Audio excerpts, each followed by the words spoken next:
نحمده ونصلي على رسوله الكريم اما بعد فاعوذ بالله من الشيطان الرجيم بسم الله الرحمن الرحيم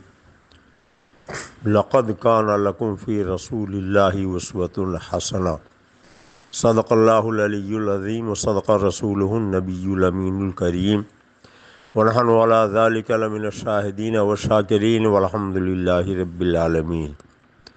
مولاي صل وسلم دائما ابدا على حبيبك خير الخلق كلهم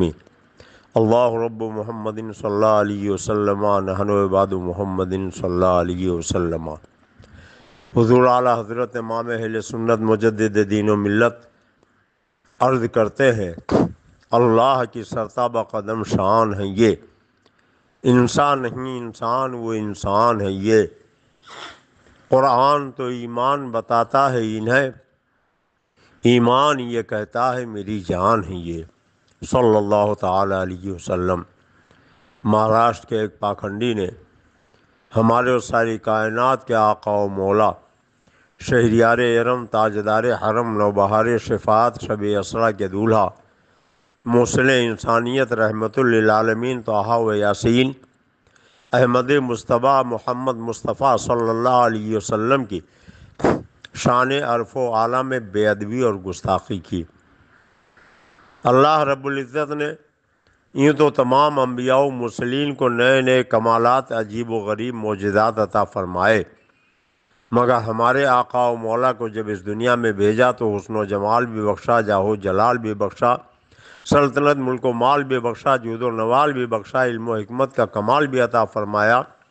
رفعت و عظمت کے دولت لازوال سے مالا مال کر دیا۔ اسی لیے کہنے والے نے کہا ز فرق تابا قدم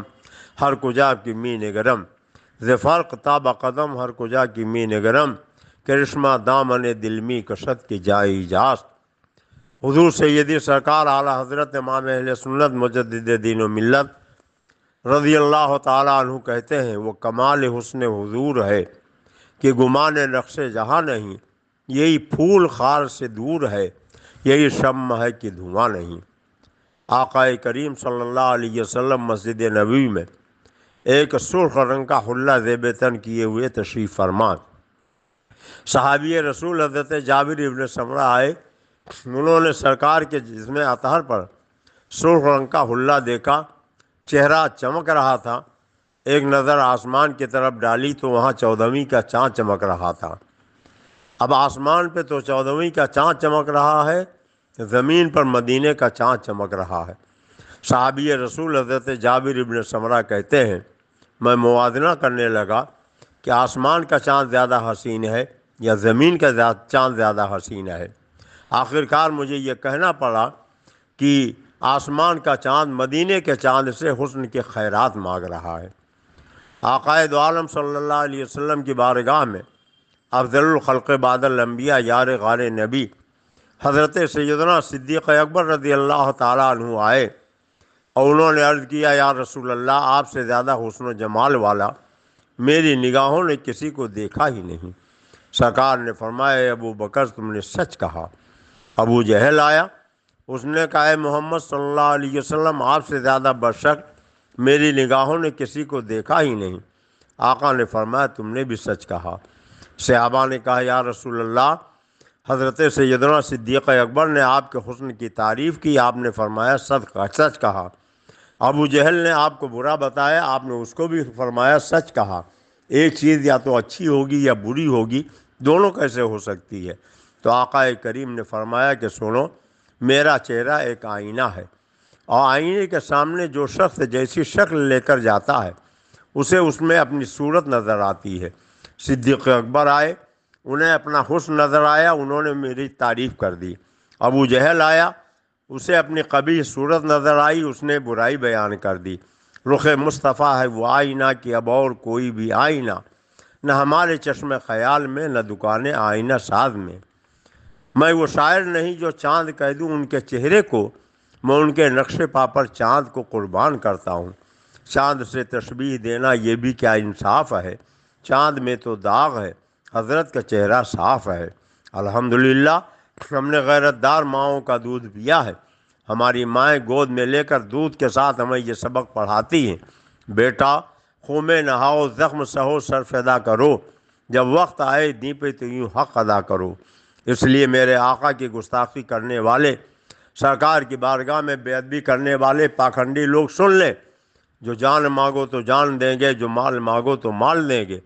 کبھی نہ ہوگا یہ ہم سے ہرگز، نبی کا جاہو جلال دیں گے۔ زمانہ کچھ کہے دیوانے اپنی جان دے دیں گے، زمانہ کچھ کہے دیوانے اپنی جان دے دیں گے، مگر دامن نہ چھوڑیں گے تمہارا یا رسول اللہ، اور تمہارے دشمنوں کے سر کچلنے کو رہیں قائم، غلامان شہ احمد رضا خاں یا رسول اللہ۔ ہمارے آقا کا عالم تو یہ ہے کہ کرشن بہاری نور جو لکھنؤ کے رہنے والے تھے، انہوں نے آقائے کریم کے بارگاہ میں خراج عقیدت پیش کرتے ہوئے کہا، دیر سے نور چلا اور حرم تک پہنچا، سلسلہ میرے گناہوں کا کرم تک پہنچا، تیری معراج محمد تو ہے قرب معبود، میری معراج کہ میں تیرے قدم تک پہنچا۔ کالیکا پرساد نے کیا ہی خوب کہا تھا، گر شمس و قمر کو کوئی ہاتھوں میں اٹھا لے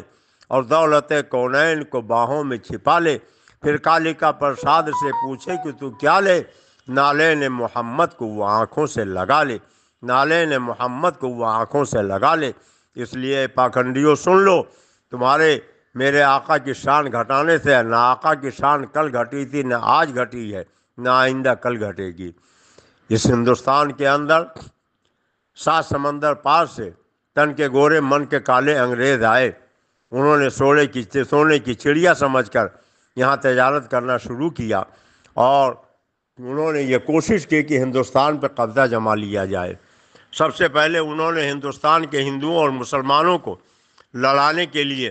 منصوبے بنائے، ہندو کو مسلمان کے خلاف بھڑکایا، مسلمان کو ہندو کے خلاف بھڑکایا، اور دھیرے دھیرے پورے ملک پہ انہوں نے قبضہ جما لیا۔ لیکن کچھ ہی دنوں کے بعد ہندوستان کے لوگوں کی آنکھ کھلی اور انہوں نے سوچا ان تن کے گورے من کے کالے انگریزوں کو اپنے ملک سے بھگانا چاہیے۔ چنانچہ اس ملک کے رہنے والے سبھی دھرم اور مذہب کے لوگوں نے تن کے گورے من کے کالے انگریزوں کے خلاف جنگ شروع کی اور انہیں ہندوستان چھوڑنے پر مجبور کر دیا۔ آپ اگر تاریخ اٹھا کے دیکھیں تو جہاں دوسری قوموں کا پسینہ بہا ہے، وہاں علماء اہل سنت نے اس ملک کی آزادی کے لیے اپنے لہو کا ایک ایک قطرہ بہا دیا۔ سب سے پہلے قائد تحریک آزادی کا نام علامہ فضل حق خیر آبادی ہے، جو دہلی کی جامع مسجد کے ممبر پر کھڑے ہوئے انہوں نے اعلان فرمایا کہ میرے پیارے وطن ہندوستان کے رہنے والوں، ان تن کے گورے من کے کالے انگریزوں سے جہاد کرنا فرض ہے۔ پورے ملک میں نفرت کی آگ بھڑک اٹھی اور لوگ جذبہ جہاد سے سرشار ہو گئے، اور یہاں کے ہندو مسلمان ملک کی آزادی کے لیے سر سے کفن باندھ کر میدان عمل میں اتر پڑے۔ حضرت علامہ فضل حق خیر آبادی دہلی سے اپنے وطن خیر آباد آ گئے۔ کچھ مخبروں نے جا کر لکھنؤ کے ایک انگریز جج سے بتایا کہ جن کے فتوی جہاد سے پورے ملک میں آگ لگی ہے وہ اپنے وطن خیر آباد میں ہے۔ انگریز جج نے فوج بھیجی، علامہ فضل حق خیر آبادی کو گرفتار کروا لیا، اور جب انگریز جج کے دربار میں علامہ فضل حق خیر آبادی پہنچے تو انگریز جج نے مخبر کو بلا کے پوچھا کہ یہی مولانا فضل حق خیر آبادی ہیں جنہوں نے ہمارے خلاف فتوی جہاد دیا ہے؟ تو مخبر آپ کی صورت دیکھ کر مرعوب ہو گیا، کہنے لگا شاید یہ کوئی دوسرے مولانا فضل حق خیر آبادی ہیں جنہیں گرفتار کر لیا گیا ہے۔ مخبر نے بیان بدل دیا، آسانی سے انہیں رہائی مل جاتی، مگر آئین جواں مرداں حق گوئیو بے باکی، اللہ کے شیروں کو آتی نہیں روباہی۔ حضرت علامہ فضل حق خیر آبادی نے ڈانٹ کر فرمایا، اے مخبر جھوٹ کیوں بولتا ہے؟ انگریز سے کہا کہ اے انگریز کتے سن لے، میں ہی وہ فضل حق خیر آبادی ہوں جس نے تمہارے خلاف جذبہ جہاد سے سرشار ہو کر فتویٰ دیا ہے، اور میرا کل بھی وہی فتویٰ تھا، آج بھی وہی فتویٰ ہے، اور زندگی کے آخری سانس تک وہی فتویٰ رہے گا۔ انگریز جج نے کہا مولانا کیا کہہ رہے ہو، تمہیں جان سے ہاتھ دھونا پڑے گا۔ تو علامہ فضل حق خیر آبادی نے فرمایا تھا، سن لے، عزت کی ایک لمحے کی زندگی ذلت کے 1000 سالہ زندگی سے بہتر ہوتی ہے۔ اسی دن کے لیے قسمت نے کیا چنوائے تھے تنکے کہ جب رہنے کا وقت آئے تو گھر کو آگ لگ جائے۔ جب پڑا وقت چمن پہ تو لہو ہم نے دیا، اب بہار آئی تو کہتے ہیں تیرا کام نہیں۔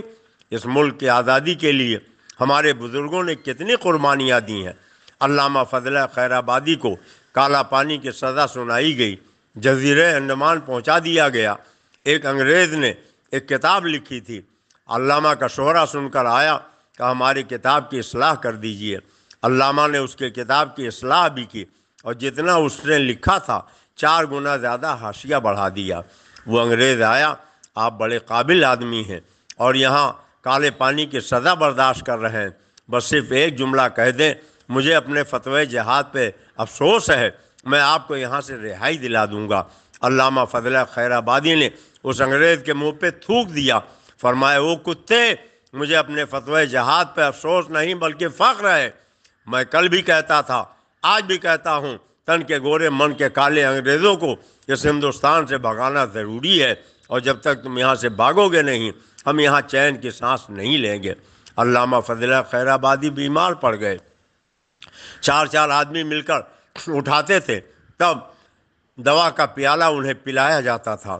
مگر اسی بیچ میں پھر وہی انگریز آیا، مولانا اب آپ کچھ لمحوں کے مہمان رہ گئے، اب بھی وقت ہے، غنیمت ہے، آپ اپنے فتوی جہاد کو واپس لے لیجئے۔ تو ایسا لگا جیسے مردہ جسم میں کسی نے روح ڈال دی ہو، مردہ نسوں میں کسی نے کرنٹ دوڑا دیا ہو۔ وہ علامہ جو بغیر 4 آدمیوں کے سہارے اٹھ کے بیٹھ نہیں سکتے تھے، وہ اٹھ کے بیٹھ گئے اور انہوں نے فرمایا وہ کتے، منہ پہ تھوک کے کہا، بھاگ جا میرے سامنے سے، میرا فتویٰ وہی کل بھی تھا، آج بھی ہے، اور زندگی کی آخری سانس تک وہی فتویٰ رہے گا۔ خون دل دے کے نکھارا تھا رخ برگ گلاب، ہم نے گلشن کو سجانے کی قسم کھائی ہے، کون نہیں جانتا ہے۔ علامہ کفایت علی کافی نے جب فتوی جہاد دیا تو مراد آباد میں انگریزوں نے انہیں گرفتار کر لیا، طرح طرح سے انہیں اذیتیں پہنچائی گئیں، ان کے زندہ جسم پر استری گرم کر کے دوڑائی گئی، کھال چھپک جاتی تھی، جسم پہ کھال ادھر جاتی تھی، زخم ہی زخم رہتا تھا، اور اس زخم کے اوپر نمک چھڑکا جاتا تھا، اور پھر علامہ کافی سے کہا جاتا تھا کہ جہاد کا نعرہ بند کر دو، مگر آئین جواں مرداں، حق گوئی و بے باکی، اللہ کے شعروں کو آتی نہیں روباہی۔ علامہ کفایت علی کافی نے فرمایا کہ میں اپنے فیصلے پر اٹل ہوں، میں تمہارے خلاف جو کہہ چکا ہوں وہی زندگی کے آخری سانس تک کہوں گا۔ پھانسی کی سزا سنائی گئی، تختہ دار پہ کھڑا کیا گیا، پوچھا گیا آخری کوئی خواہش اور تمنا ہو تو بتاؤ، پوری کر دی جائے۔ علامہ کفایت علی کافی نے فرمایا قلم کاغذ دے دیا جائے۔ قلم کاغذ دیا گیا، لوگوں نے سمجھا بیوی بچے ماں باپ کے نام سے کوئی پروانے محبت لکھیں گے، مگر انہوں نے اپنی پوری قوم کے نام، اپنے آقا کی تعریف کے کچھ اشعار لکھے تھے، آپ سنیں اور ایمان میں تازگی پیدا کریں۔ علامہ کفایت علی کافی نے مجاہد آزادی ہیں، پھانسی کا بندہ گلے میں پہن کے کہا تھا کوئی گل باقی رہے گا نہ چمن رہ جائے گا، پر رسول اللہ کا دین حسن رہ جائے گا، اطرسو کم خواب کے پوشاک پر نازاں نہ ہو، بعد مردن جسم پر خالی کفن رہ جائے گا، اور جو پڑھے گا صاحب لولاک کے اوپر درود، آگ سے محفوظ اس کا تن بدن رہ جائے گا، اور سب فنا ہو جائیں گے کافی وہ لیکن حشر تک نام پاک مصطفیٰ اور پنجتن رہ جائے گا۔ کون نہیں جانتا ہے کہ اشفاق اللہ خان پنڈت رام پرساد بسمل کے ساتھ جہاد کے جذبے سے سرشار ہو کر انگریزوں کے خلاف مہادھارائی میں مشغول ہو گئے، اور پھر پنڈت رام پرساد بسمل اور اشفاق اللہ خان کو گرفتار کر کے فیض آباد کی جیل میں پہنچایا گیا اور پھانسی کی سزا سنائی گئی۔ جب تختہ دار پہ اشفاق اللہ خان کو کھڑا کیا گیا تو آخری خواہش اور تمنا پوچھی گئی۔ اشفاق اللہ خان نے کہا ایک قلم اور کاغذ دے دیا جائے۔ قلم کاغذ دیا گیا، انہوں نے اپنی بوڑھی ماں کے نام ایک پروانے محبت لکھا تھا، آپ اس کے چند جملے سن لو۔ اشفاق اللہ خان نے لکھا تھا ماں آپ مجھے بچپن میں بتاتی تھیں میں بڑا خوبصورت تھا، محلے کی عورتیں میرے حسن کی تعریف کرتی تھیں، ماں آپ کہتی تھی یہ اللہ کی امانت ہے، اللہ جب تک چاہتا ہے اپنی امانت دیتا ہے اور جب چاہتا ہے واپس لے لیتا ہے۔ ماں اللہ نے جو امانت آپ کو دی تھی آج دیش کی آزادی کے لیے واپس لے رہا ہے۔ اے ماں، جب آپ کو شاہجہاں پور میں یہ پتہ چلے کہ آپ کے بیٹے کو تختے دار پہ لٹکا دیا گیا تو آنسو نہ بہانا، چیخنا چلانا نہیں، ناشکری کے الفاظ زبان پہ نہ لانا، سر فخر سے اونچا کر کے دنیا کو بتا دینا میں اس سپوت کی ماں ہوں جس نے دیش کی آزادی کے لیے اپنے لہو کا ایک ایک قطرہ بہا دیا ہے۔ اس ملک کی آزادی کے لیے مفتی عنایت احمد کاکوروی، مفتی صدر الدین آزردہ، اعلیٰ حضرت امام اہل سنت کے دادا مولانا رضا علی خان، روہیلا پٹھان، حافظ رحمت خان اور آخری مغل تاجدار بہادر شاہ ظفر، اس جیسے نہ جانے کتنے سینکڑوں ہزاروں لوگ ہیں جنہوں نے قربانیاں دی ہیں۔ آپ سنیے بہادر شاہ ظفر نے کتنے درد بھرے لہجے میں کہا تھا، کتنا ہے بد نصیب ظفر دفن کے لیے، کتنا ہے بد نصیب ظفر دفن کے لیے، دو گز زمیں بھی مل نہ سکی کوئے یار میں۔ آج جس ملک کو ہم نے اپنے لہو کا ایک ایک قطرہ بہا کر اپنی جانیں قربان کر کے آزاد کرایا، اس ملک میں ہمارے نبی کی شان گھٹانے کی ناپاک کوششیں کی جا رہی ہیں، پیغمبر اسلام صلی اللہ علیہ وسلم کی توہین کی جا رہی ہے۔ کچھ پاکھنڈی لوگ یہاں کے پرامن فضا کو پھر مقدر کرنا چاہتے ہیں، یہاں کے رہنے والے لوگوں کو، ہندوؤں اور مسلمانوں کو انگریزوں کی طریقے سے لڑانے کی سازشیں کر رہے ہیں۔ ہماری اللہ تبارک تعالیٰ سے دعا ہے کہ ہمارے ملک میں امن و شانتی پیدا فرمائے، اور جو لوگ امن و شانتی بھنگ کرنا چاہتے ہیں اللہ تعالیٰ انہیں تباہ و برباد فرمائے۔ شاسن اور پرشاسن کے لوگوں سے اور خصوصیت کے ساتھ کورٹ کچہری میں اقتدار کی کرسی پر، عدل کی کرسی پر بیٹھنے والے ججوں سے میری گزارش ہے کہ وہ خود نوٹس لیں، اور جن لوگوں نے اس پورے ملک میں ایسی فضا جو زہریلی فضا ہے بنانے کی کوشش کی ہے ان کے ہاتھوں میں ہتھکڑیاں ڈلوائیں، انہیں جیل کے سلاخوں کے پیچھے پہنچائیں، اس لیے کہ اگر آج پیغمبر اسلام کی توہین کی گئی ہے تو کل کوئی سرفرا اٹھے گا، کسی دوسرے دھارمک پیشوا کی توہین کرے گا، اس طرح کسی مذہبی پیشوا کی عزت اور وقار باقی نہ رہے گا، ملک خانہ جنگی کا شکار ہو جائے گا۔ جس ملک کی آزادی کے لیے ہم نے لہو کا ایک ایک قطرہ بہایا ہے، ہم چاہتے ہیں وہ ہمارا ملک شاد و آباد رہے، وہ ترقی کرے اور اس ملک میں رہنے والے خوشحال رہیں، اور جو چند مٹھی بھر لوگ اس ملک کو تباہ و برباد کرنا چاہتے ہیں ان کو اللہ تبارک تعالیٰ تباہ و برباد کرے، اور ان کو حکومت کو چاہیے کہ سخت سے سخت سزا دے تاکہ دوسرے لوگوں کو عبرت حاصل ہو اور ایسی نازیبا حرکت کوئی نہ کر سکے۔ اللہ تبارک تعالیٰ قرآن پاک میں فرماتا لقد کان لکم فی رسول اللہ اسوۃ حسنہ، بے شک میں نے اپنے محبوب کو اچھا نمونہ بنا کے بھیجا ہے۔ وقت ہوتا تو میں تفصیل سے بتاتا کہ میرے آقا کتنے اچھے ہیں۔ اعلیٰ حضرت امام اہل سنت مجدد دین و ملت فرماتے ہیں سب سے اعلیٰ و اولیٰ ہمارا نبی، سب سے بالا و اعلیٰ ہمارا نبی، سارے اچھوں میں اچھا سمجھیے جسے